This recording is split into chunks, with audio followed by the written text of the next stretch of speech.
You ask Tiger to solve. This deals with linear equations with one unknown.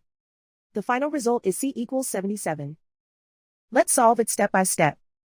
Group all constants on the right side of the equation. Subtract 4 from both sides. Simplify the arithmetic.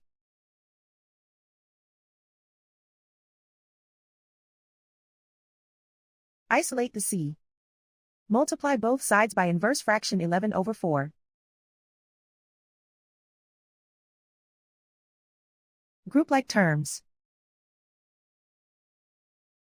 Multiply the coefficients. Simplify the fraction. Multiply the fractions. Simplify the arithmetic.